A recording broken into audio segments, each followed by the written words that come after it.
Sekarang saya berada di Alcázar atau Istana Kota Toledo. Dulu sebelum Islam memasuki wilayah ini, maka ibu kotanya di kota Toledo ini.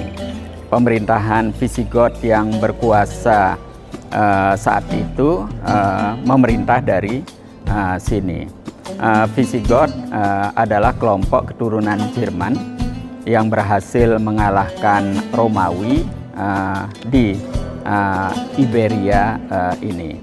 Umat Islam masuk ke sini 711 Masehi, mengalahkan Visigoth dan kemudian mengendalikan kawasan ini dari Toledo ini. Nah, hanya saja tidak lama, ya, hanya sekitar 50 tahun, kemudian memindahkan ibu kotanya ke Cordova.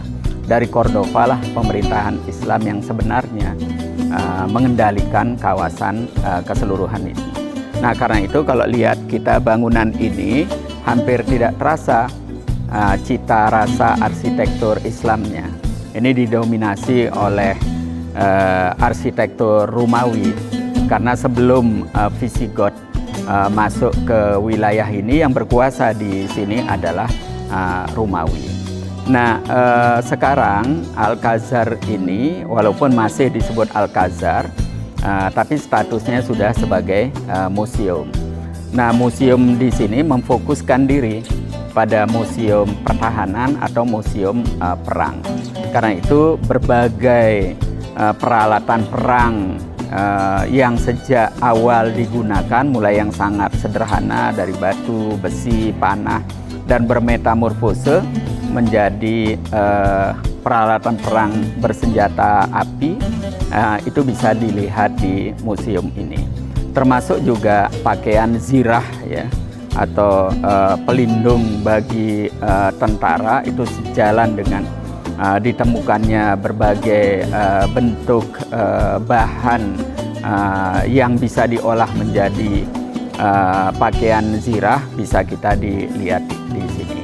Nah, termasuk juga era kejayaan Spanyol ketika kemudian para penguasa di sini mengembangkan kekuasaannya, khususnya di Amerika Selatan atau Amerika Latin, bisa kita lihat di sini. Senjata api yang paling ringan dalam bentuk pistol atau bedil, bahkan meriam, termasuk juga kapal layar yang dilengkapi dengan ratusan meriam, bisa kita lihat di tempat ini. Karena itu tempat ini menjadi penting untuk dilihat bagi siapa saja yang mencintai sejarah, berusaha memahami bangsa Spanyol dan kebesarannya.